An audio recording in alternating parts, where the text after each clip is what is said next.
let me get this straight. You want to know what the Es worst ist der character schlechteste Mario Kart Charakter in jedem einzelnen combination Spiel. is in every mainline Mario Kart. No, you don't have to explain yourself.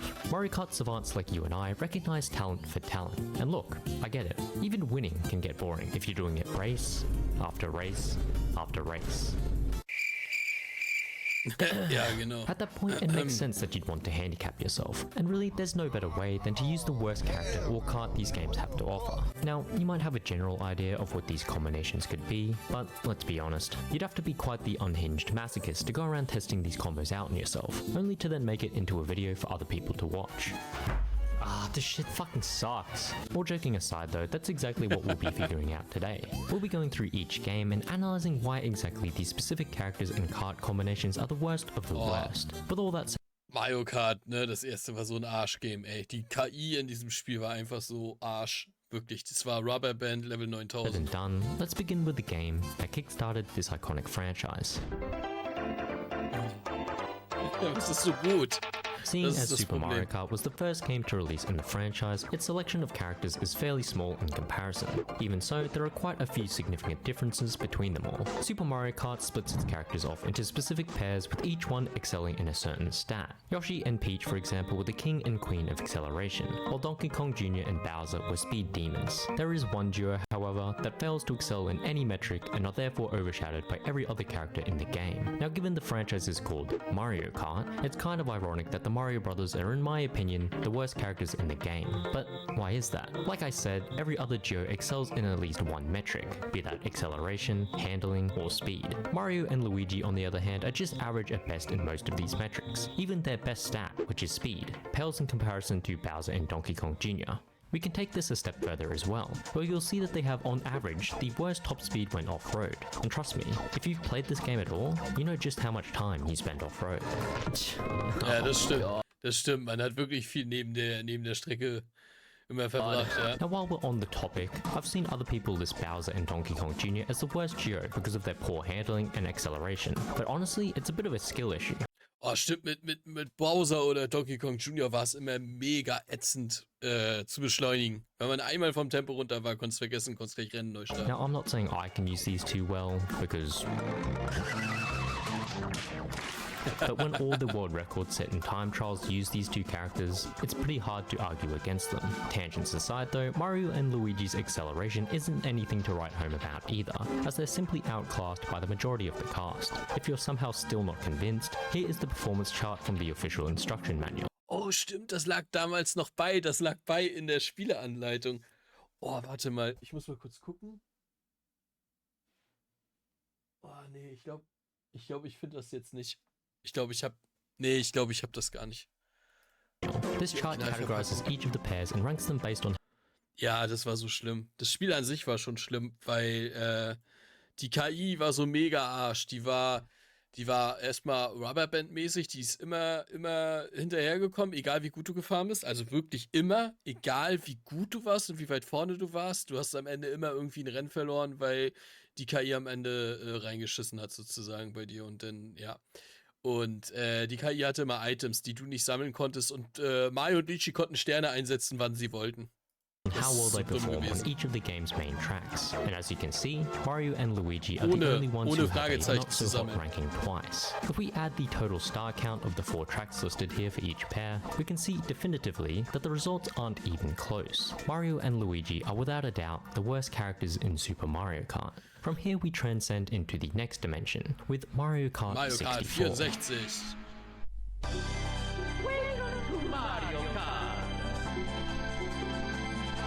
So gut, ne? Now while Nintendo may have added an extra D to their kart racer, this wouldn't lead to any extra characters being introduced, as Mario Kart 64 would in fact still feature 8 playable races. That being said, it did switch out Koopa for Wario and Donkey Kong Jr. for, well, Donkey Kong. Mario Kart 64 would also be the first game in the franchise to separate its characters based on weight classes, and it's these specific classes that differentiate each character's stats. I think it's fairly apparent that lightweights dominate Mario Kart 64 due to their high acceleration and top speed, meaning the worst character falls within the medium and heavyweight classes. Rating one of these as the worst isn't exactly a simple task though, as their stat differences are fairly minute. For one, they both cap out at the same top speed. But interestingly though, while heavyweights have the lower acceleration stat to begin with, they actually outpace middleweights by reaching their top speed at a faster rate. They also lose the least speed when cornering and are the heaviest, meaning they aren't able to be smacked around as much. That being said, I do think middleweights just barely outclass them due to their higher off-road speed and superior handling, which makes taking turns far simpler. This then leaves us with Donkey Kong, Wario, and Bowser. Now we've heard people say that Bowser was the worst because of his massive frame, which obscures your vision to a certain extent, but funnily enough, I think Bowser is one of the best characters in the game, due to his ability. Hab ich auch gedacht, Bowser, also wenn man mit den schweren Charakteren umgehen kann, sind die eigentlich richtig gut, wenn man keine Fehler macht und bla bla bla, aber das Problem bei Mario Kart ist ja nicht das Fahren, das Problem bei Mario Kart ist ja, dass da mindestens 7 andere sind, die dir nichts Gutes wollen und Schildkröten schießen und Bananen werfen, und wenn du eben getroffen wirst, dann ist es recht schwer, wieder auf Tempo zu kommen. Aber wenn du auf Tempo bist und fehlerfrei fahren kannst und von hinten zum Beispiel aufholst, dann sind die schweren Charaktere eigentlich richtig gut wegen dem Topspeed.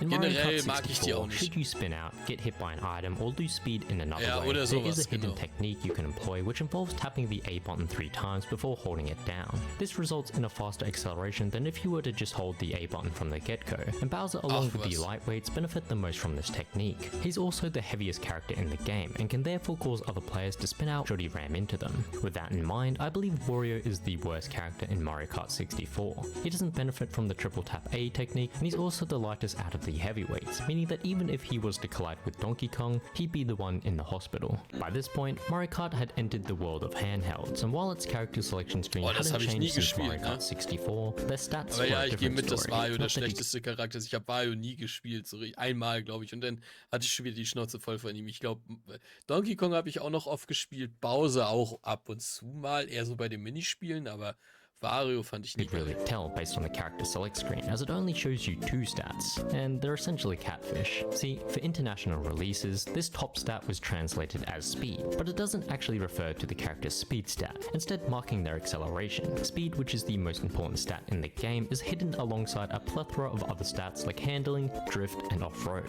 Super Circuit actually corrected a lot of the odd balancing choices from Mario Kart 64, meaning heavyweights now had the highest top speed with the lowest acceleration. They had inferior off-road speed, terrible handling, and garbage braking, yet they remained the best characters in the game. But how can that be?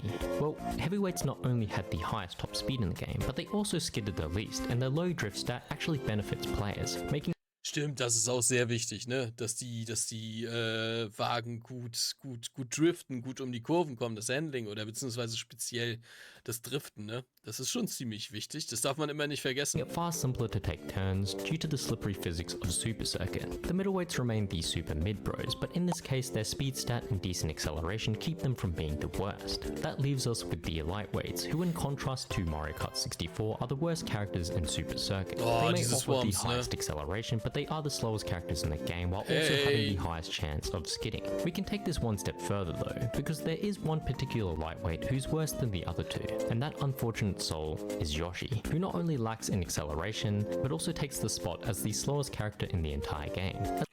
What? Not only lacks in acceleration, but also takes the spot as the slowest character. Yoshi ist der langsamste Char? No way. In the entire game. As an ich habe die Spiele nie gespielt, leider. Oh, da hast du aber was verpasst. Mario Kart macht schon ziemlich Spaß. The use of skill points. And guess who gives you the least amount of skill points when driving as them?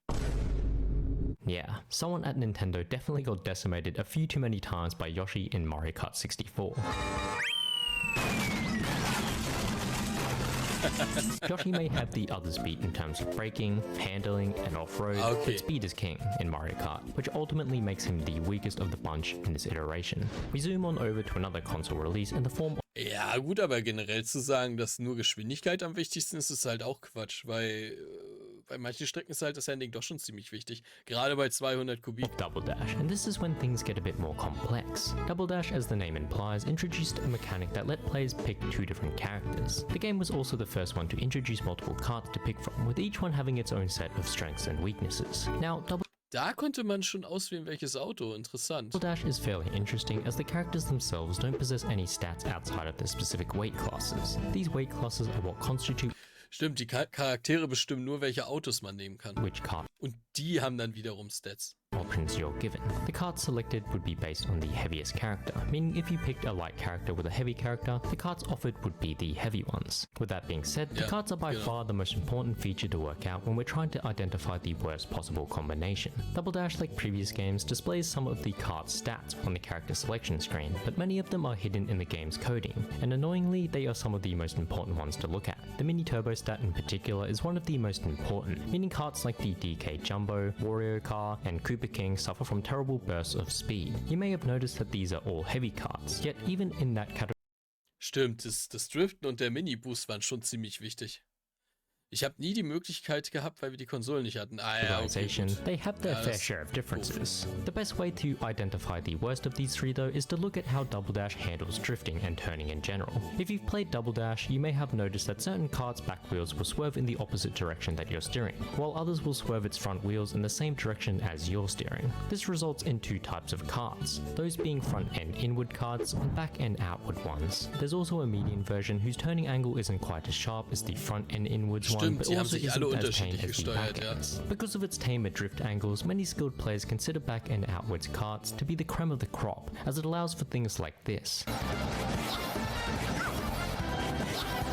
Back-end cards, on the other hand, are considered the worst because of their sharp drift angles, meaning the Koopa King is most likely the worst card in the entire game. It also just has an incredibly large frame, making it almost impossible to dodge any sort of obstacle or item thrown your way. Now I know I said the characters don't matter as much, but they do still play a slight role, as each one comes with its own unique special item. Some of these items are far stronger than others, so if we truly want the worst combination in the game, we're going to have to look at the two worst special items. Now don't forget one of them has to be a heavy character, so that way we can pick the Koopa King. And for that slot, it looks like it's going to be Wario with his Bob-omb special item. This item is fairly common, but takes a certain amount of skill and precision to use, meaning it's not necessarily a very consistent item. The other character will have to have access to the worst special item in the game, the heart. Hallo, mein Schatz. Which is not only extremely rare in the first place, but also just isn't too useful in either its defensive or offensive capabilities. That means the worst combination in the entire game would be either Peach or Daisy paired with Wario and the Koopa King. I mean, it certainly looks like an abomination. Brother, Back on the handhelds and onto my personal favorite, Mario Kart. Now working out the worst character / kart combination is far simpler than it was for Double Dash, and that all comes down to one particular technique that was popularized in this game. Now we already saw shades of this technique used in Double Dash, but it was Mario Kart DS that truly brought snaking to the forefront, essentially cementing it as an iconic technique in Mario Kart history. This technique was so dominant, so essential, that all we really need to figure out is which kart sucks the most at snaking. Snaking was most effective with lighter karts that had high acceleration, good handling, low drift, and powerful mini-turbos. This is why vehicles like the Dry Bomber, Egg 1, and Poltergust 4000 were so popular, as they excelled in all three of these stats. Heavier vehicles, on the other hand, really struggled in DS. Karts like the Tyrant and Ramby Rambo were terrible due to their garbage mini-turbos and awful handling. But even these two are better than Peach's Royale. Psh, this thing just sucks on all fronts. Yeah, the Tyrant and Ramby Rambo are bad, but at least they have high top speeds to account for their shitty handling and drifting. The Royal doesn't even have that.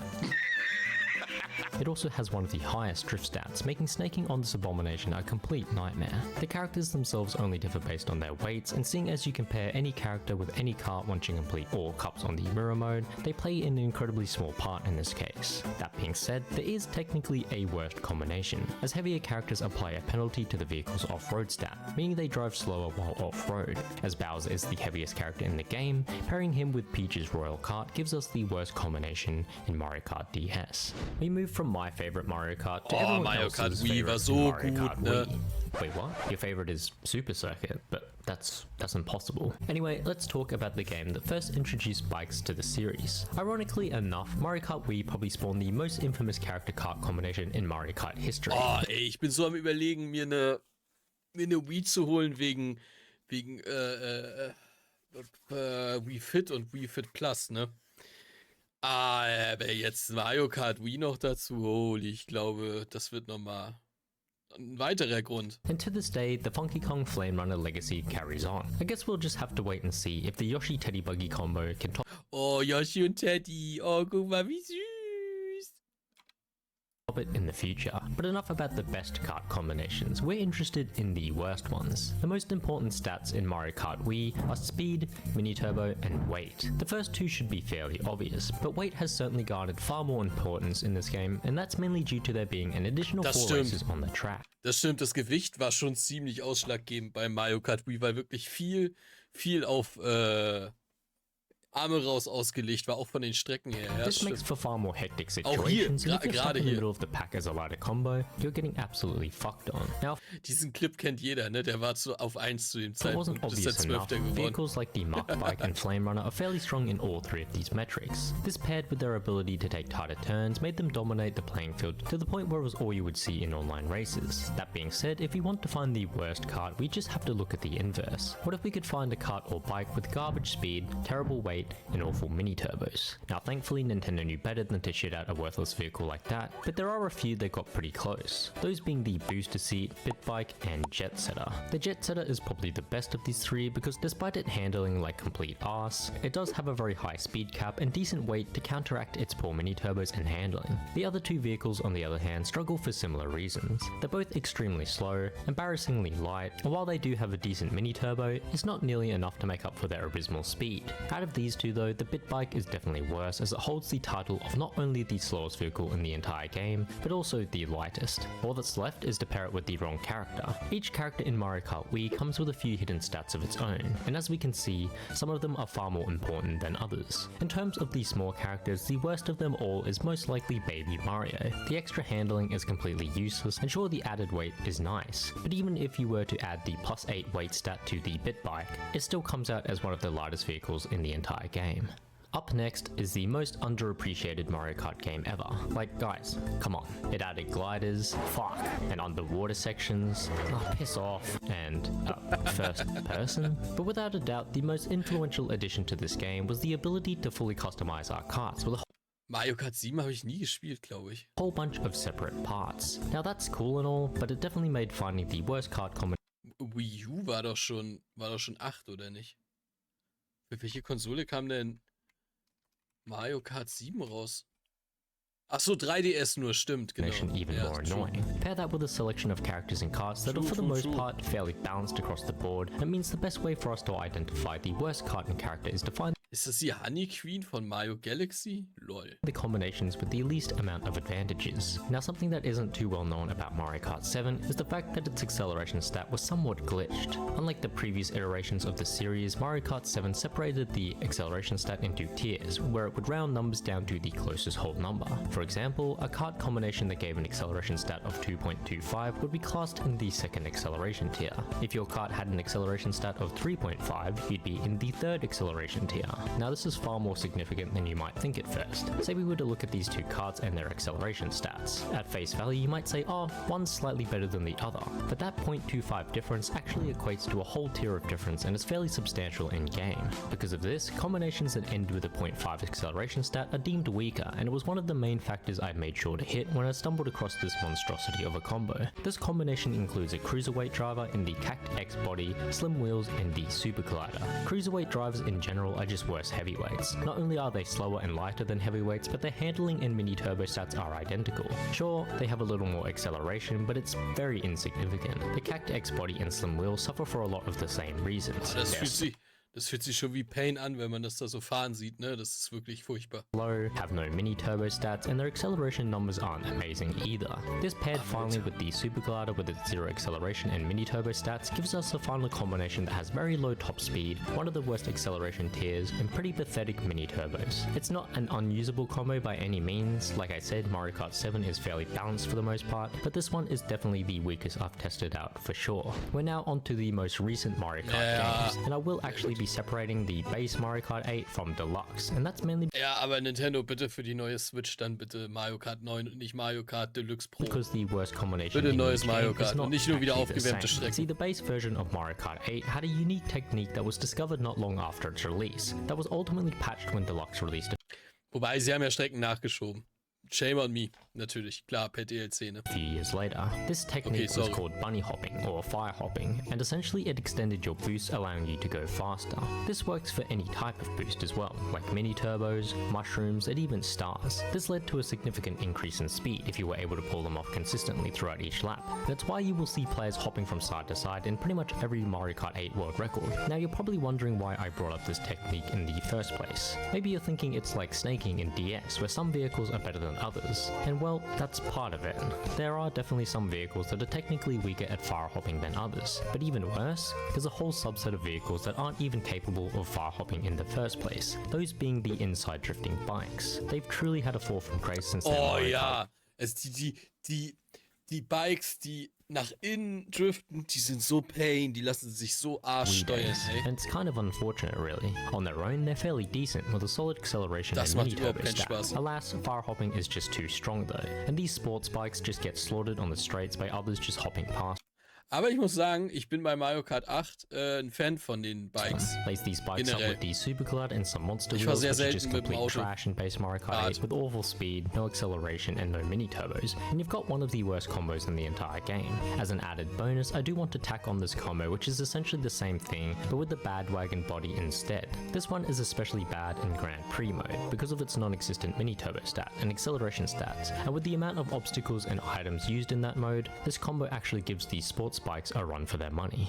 And with that, we've arrived at the most recent mainline Mario Kart. I'm not covering Tour because it's just a confusing mess that keeps updating as the days go on, so it's practically impossible to even assign someone as the worst, given just how much shit goes on in that game. With that being said, let's get back to Deluxe. Now, Deluxe is probably the game that most people are familiar with, given that it's not only the best-selling game, but also the most 62,9 Millionen verkaufte Einheiten. Bro. Holy shit. recent iteration of Mario Kart. It shouldn't surprise anyone when I say the best stats in Deluxe are the mini turbo stat as well as the speed stat. Because of this, Baby Peach and Baby Daisy are the two worst characters in the entire game. They're barely outclassed by Lemmy and Baby Rosalina simply because they lose a point in acceleration, which is far more important than handling and traction. They may have the highest mini turbo stat, but without any speed to go along with it, this falls flat pretty fast. This kind of thinking continues to the body, with the Steel Diver, Bone Rattler and Tri-Speeder coming out at the bottom due to their low speed stat and awful mini turbos. The metal or gold tires are the worst pairing for similar reasons, and we top all of this off with the Super Glider one last time due to its lackluster mini turbo stat, a long wingspan which can obscure parts of the screen while you're gliding. The final combo ends up looking like this, and it's just awful, both in terms of its stats and its appearance. Your mini turbos suck, there's very little handling or acceleration going on, and the speed isn't amazing either. And there you have it, those are the worst characters and cards from every mainline Mario Kart. Now, are these completely unusable combinations? No, of course not. You can find success with any card or any character, and just because some are worse than others doesn't mean you can't use them. This was more of a fun little experiment that I wanted to test, and hey, if you did want a handicap, feel free to test these combos out yourself. I'm sure you'll have lots and lots of fun with them. Ja, das stimmt. Egal wie schlechte Kombi man hat, man kann trotzdem mit jedem Wagen gewinnen, das ist, oder jedem Motorrad. Das ist For fuck's sake. nice. Wait, what? What? Huh? Wait, dude, for fuck's sake. Hey.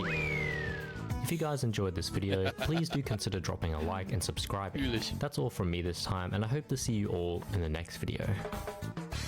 Nice, sehr cool. Ja, Link wie immer in der Videobeschreibung. Bis zum nächsten Mal. Ciao, ciao.